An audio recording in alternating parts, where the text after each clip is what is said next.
and Mr. Best's name was given to us, so we reached out to him, and he agreed to come speak to you this morning.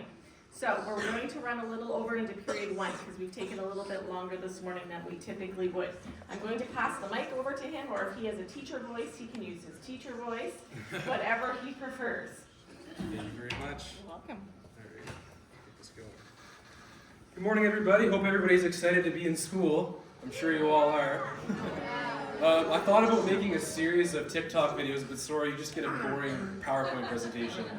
I have a lot of memories in the school. I used to love coming to the theater because it was like a break from the classroom. Sorry, teachers.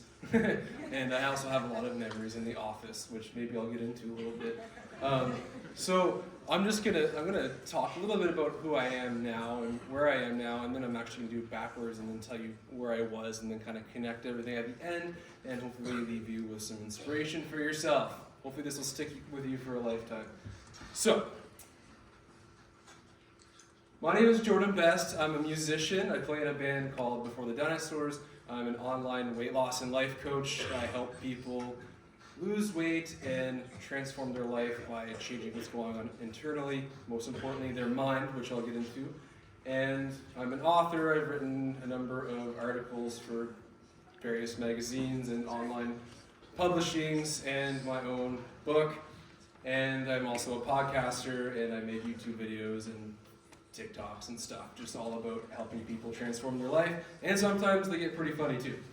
And I'm a registered massage therapist. I've been doing that for almost 10 years, so I massage people and help get rid of their pain and help rehabilitate them from injuries and so on and so forth. I'm also a father of 3 boys. So, I forget what these slides are, so bear with me. So that's my band, Before the Dinosaurs. We play like rock and roll kind of music. I don't know what kind of music you listen to. I personally like all genres of music, so I get a little bit of influence from everywhere. And I also have a side project where I collaborate with other musicians. One musician I collaborated with recently actually sued Dr. Dre. I don't know if any of you know who Dr. Dre is. So he sued Dr. Dre, and he has a gold record. And so it's pretty cool to collaborate with him. I might as well say this now. At one point in my life, I actually, like when I first started singing, probably like when I was like 15, 16, really when I started getting into it, I really could not sing very well. I honestly was not good at all, like from my own perspective, but the voice is like a muscle. The more you use it, the more it grows and the stronger it gets and the better you get. So at one point in my life, there was somebody who was very close to me who told me that this was actually very recently, I'd been singing for like many years, and 2 or 3 years ago, this person told me that he never liked my voice, I couldn't sing, and I basically should stop and just focus on keyboard.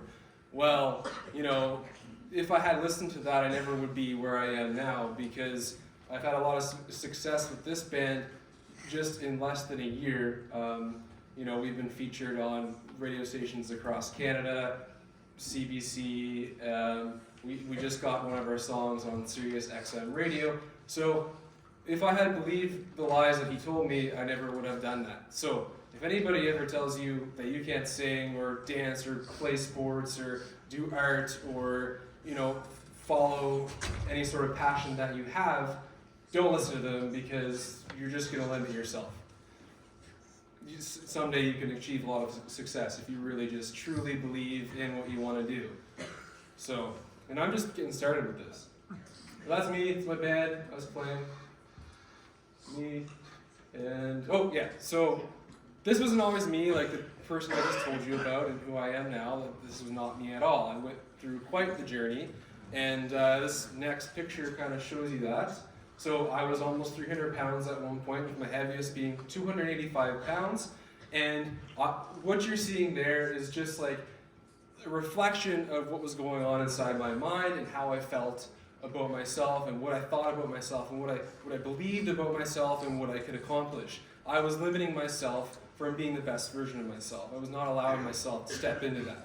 So as soon as I started to realize what I was capable of with my mind, my whole life started to change, and then this is me now. So that is simply a result of changing what's going on in your mind and what you can believe about yourself. if there's one thing that you can take from what I'm saying today, it's that, because this will help you achieve anything you want to in life. This is what any successful person that you love or follow or appreciate in life, they go by this philosophy. So, yeah, I had a lot of problems. I lost over 100 pounds beginning in 2017. It was actually a total of 115 pounds. Overcame alcohol addiction and food addiction, obviously, and had a bunch of like health conditions that reversed as I started to get healthier and live healthier, and I was able to get off certain medications for them.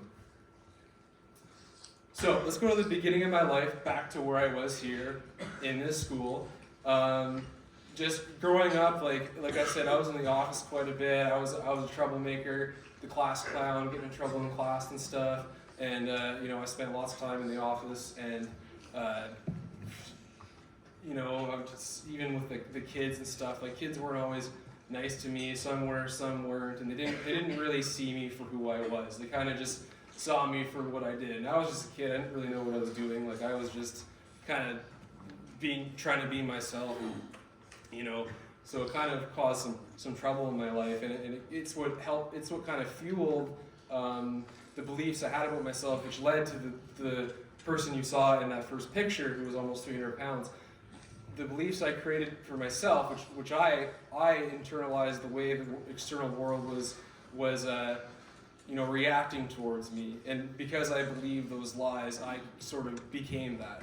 And I was limiting myself. So that's why I'm telling you this now, because if you start now to kind of shed the lies that are told to you either by yourself or people around you or society as a whole, you can literally skip the step that I went through, and you can reach any level you want simply by doing that.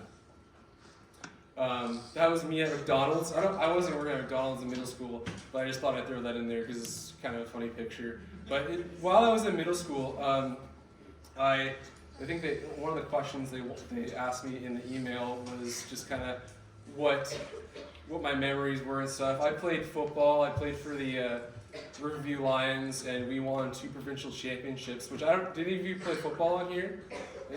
Okay, it's awesome. So you guys just won the provincial title.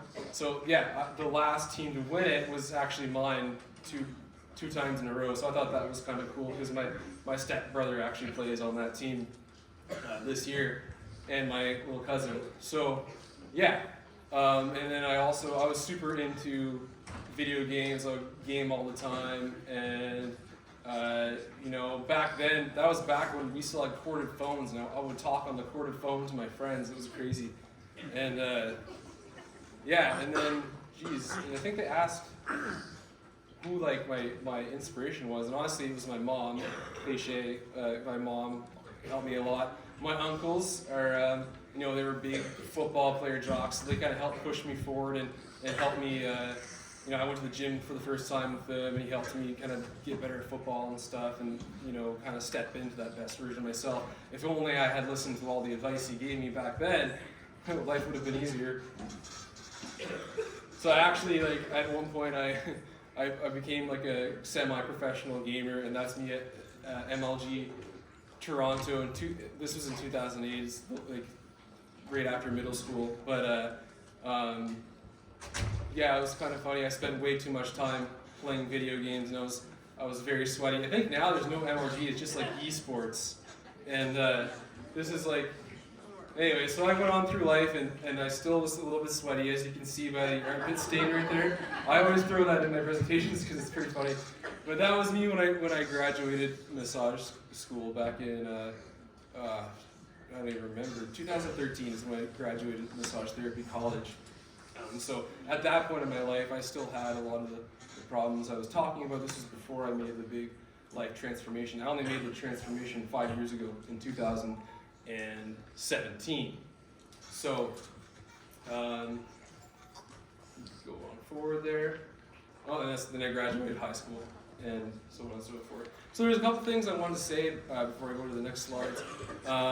As I mentioned before, I got a lot of trouble, and kids weren't always nice to me. And so this is one important point I wanted to bring up, not just for you guys, but also for the teachers. The problem. Yeah. The problem with that was when I was like acting out in class or like kids were being mean to me. The problem was they weren't seeing me for who I really was. They were judging me and they were seeing me for the small things I would do. They wouldn't see they weren't looking at me as the 95% Jordan. They were looking at me as the 5%, and they took that 5% and they blew it up, and they didn't really see me for who I was. But the ones who really did saw me for who I was, and there was only a couple teachers in my life. One was when I was in elementary school, and then a couple were going forward through middle school and high school. The ones who truly saw me for who I was are who made the biggest impact in my life, and I actually made the biggest changes in my life because of them. So I always like to ask the question, not only just the teachers, but also the students. Like they were not looking at me for who I was, and that's why they picked on me and stuff. But that's because oftentimes we don't really we look around at each other. Like if you guys all look around at each other, you're seeing each other as strangers, and you're not really sometimes there's this filter where we don't really look at each other for who we are. We judge based off how we dress, how we look, certain things we do. Maybe certain sports we play or art we do or friends we hang out with or certain things we say. We kind of just don't really see each other for who we are. But the truth is, if you look around, we all go through the same problems, just different versions of the same problems. We all have different struggles, we all have different joys, we all have different passions, and if we really look at kind of each other, we can really see there's a lot more that brings us together than what pulls us apart.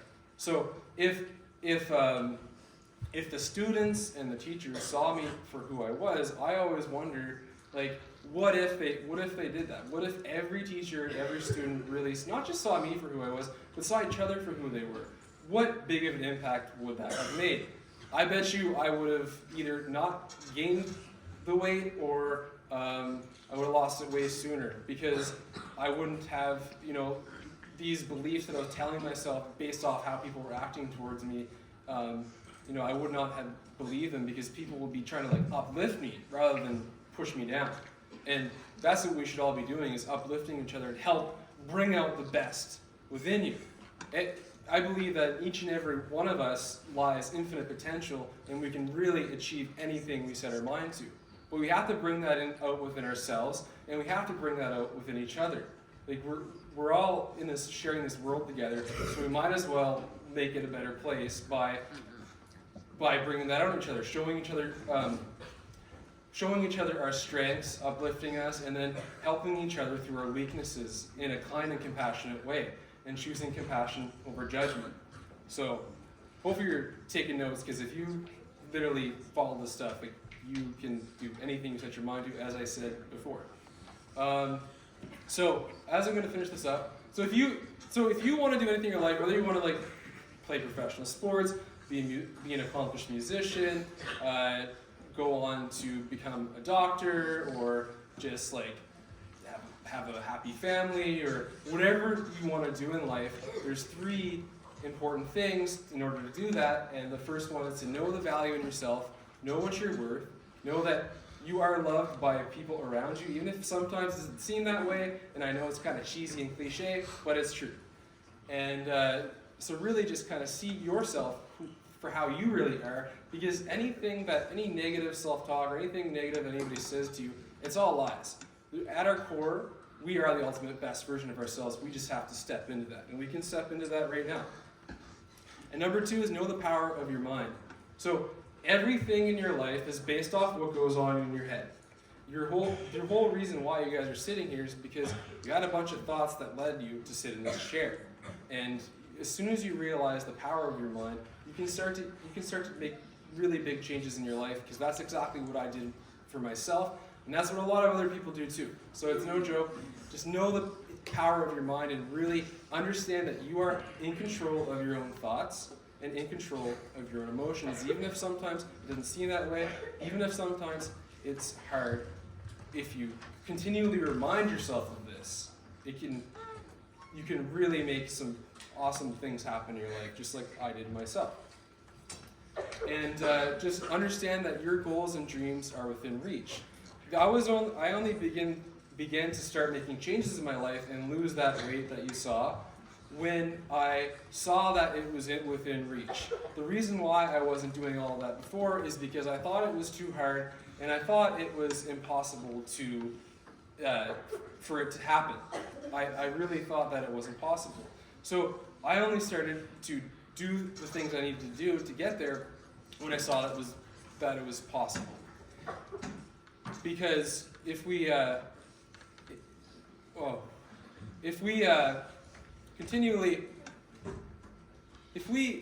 think that things are out of reach, we're not going to have the motivation to get there. So when you truly believe and realize that anything is possible, then you're going to have the motivation and drive to actually do the things to make it happen. So this is one of my favorite things, is impossible is just a word for it hasn't happened yet. There's been so many things throughout history where people have said it's not possible, and then somebody goes and proves them wrong. A really good example is in the Olympics. Just back in the day, the world record for like the 100-meter dash, at one point people thought that was impossible. Then somebody went and broke it. And then all of a sudden, high school kids are getting that same time. And that's only because of what shifted their mindset. All of a sudden, these high school kids realize that it's possible to run at that speed, and so people are breaking that record and continually matching it and improving. And that's all based on what they believe is possible. So if you realize that before any of that, imagine what you could do. And this is a really boring slide, but we act according to what we believe about ourselves. So you have to believe the best about yourself and what you can do in your life. So the greater the belief, the greater the meaning we have towards things, which fuels our feelings and gives us greater excitement to go towards our goals. And then the greater the feelings, it inspires our action. We're going to be more likely to take a step, whether it's to go to the gym or go to university or play a sport or do art or whatever it is that you love to do. That's what makes happen. So if you want to be at your best, you must believe in the best. So because when you change what you believe, you change what becomes possible. And if you believe it, you can achieve it.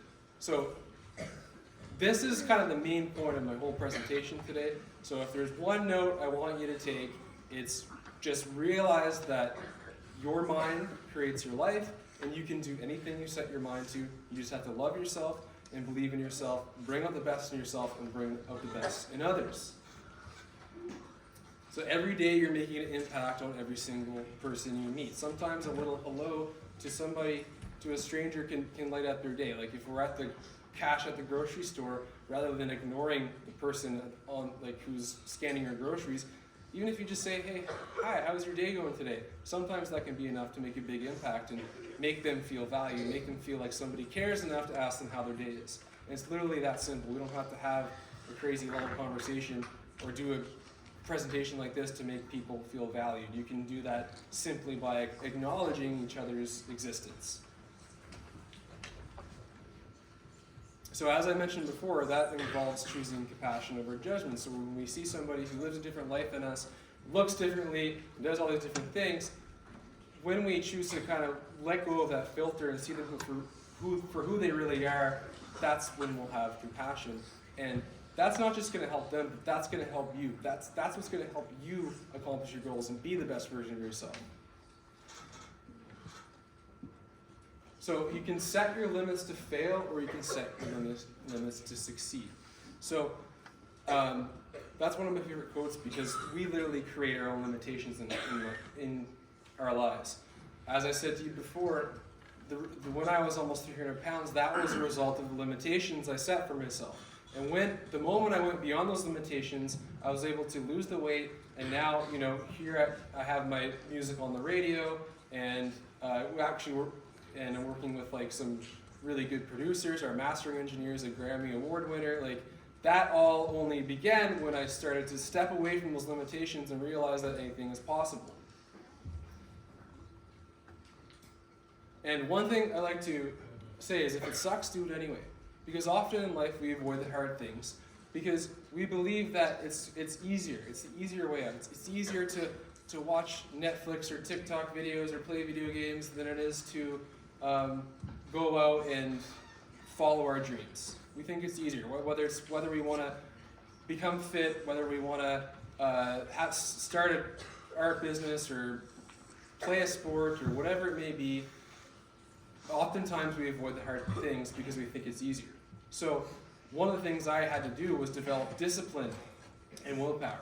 And part of doing that was just doing the hard things anyway. So even if it's every day, you guys do that. I know sometimes it's hard to come to school, but you're making the decision, even though your parents influence you to come, and your teachers, but you're doing a hard thing anyway. So the more you do that, the easier hard things become. And so at one point in my life, going to the gym and exercise and so on and so forth was hard. Practicing instruments was hard.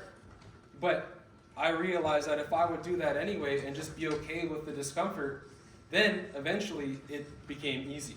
And so now, nothing is really hard. What was hard for me was when I wasn't doing all those things, and I had to battle with the health problems that came with my weight, and the stagnancy of me not pursuing my music career. So this is kind of the end of it. To sum it up, one of the things you have to realize when it comes to making transformations in your life and following your dreams is to realize that you already are the best. It's not something you have to work towards. It's something you have to realize. And once you realize you already are the best version of yourself, you already are that successful musician, athlete, doctor, whatever it may be, once you realize that, then you will start to act like that. And then you'll begin to make your dreams happen. So this is not something that's out of reach. You already are what you want to be. So hope some of this sticks with you for a lifetime, because I tell you, if you even just take one thing I said today, you will make some pretty massive transformations in your life. So thanks for having me talk today. Thank you to all the lovely teachers at RMS. And hope you guys have an awesome day.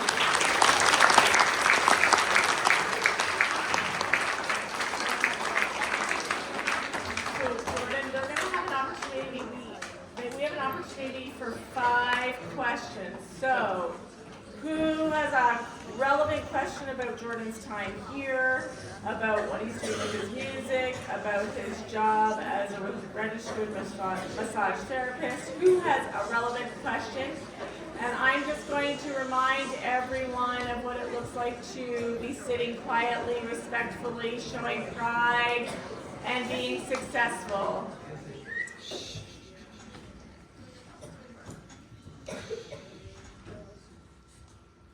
Do I pick or do you pick? I'm going to pick Okay. for you. This is mine, there's a hand over here too. Okay. Oh, okay. Go ahead, Leland. Is there still any teachers here from Riverview? Great question. Is there any teacher? Miss Bingham. She was not here though. She was at my high school, and I used to play in another band, and her son used to be my old guitar player, and he's still my friend. Okay, over here at the very end. What's your name? Sophia. Sophia. What's your YouTube channel name? For my band, that's probably the coolest one you can check out. It's Before the Dinosaurs. So every time you think about dinosaurs, you can think about my band Before the Dinosaurs. You never forget it now. So I would check out that one, because I think you can check out the life coaching stuff I do, but that might be boring. It's best interest. Kate, is that you? Yeah. Is your hair okay? It looked like you, but your hair is different today. Okay, go ahead. What's the name of your podcast? My podcast is Best Interest Radio. Yeah. At the very, very back, who's up there? Can I sing for you? Yeah. You can feel free to say no if you want.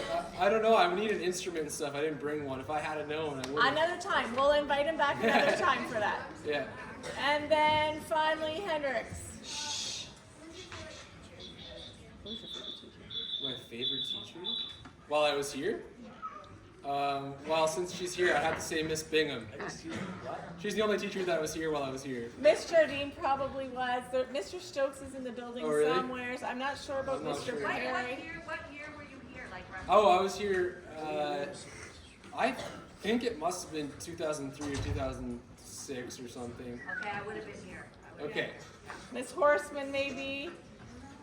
I actually It's forget. not a name that rings up. That's why I came down to see clothes. Okay, that's funny. And Miss Conway, maybe. There might be a few. Oh, yeah. Okay, one more, and then we're going to close this up and do student-led announcements. Miss Ayton. What's your most famous song? What's my most favorite song? Famous. My most famous song? Honestly, it's probably the French one that we did. Most of our music is English. I mean, our first song, "Set Yourself Free," got a lot of attention. It was highlighted by CBC Music's Grant Lawrence, and we got a pretty good quote. He said, "Set Yourself Free is proof that New Brunswick is holding it down for rock all across Canada." But our French one, "Quelle Brisée," is that's the one that got on Sirius XM radio, which is really good as a musician because that's where you get the most biggest audience and the most money per Okay, perfect. Thank you. Awesome. Thank you. Jordan.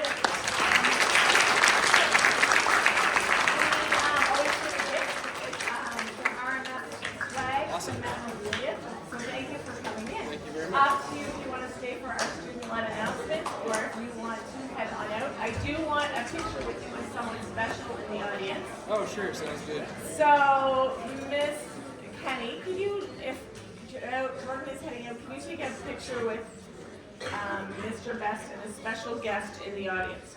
Because Mr. Best does have a special guest in our audience here today. Okay, so we are going to move into student-led announcements. If you need to shake off your body, stand up for a minute and shake about. If you need a little wiggle,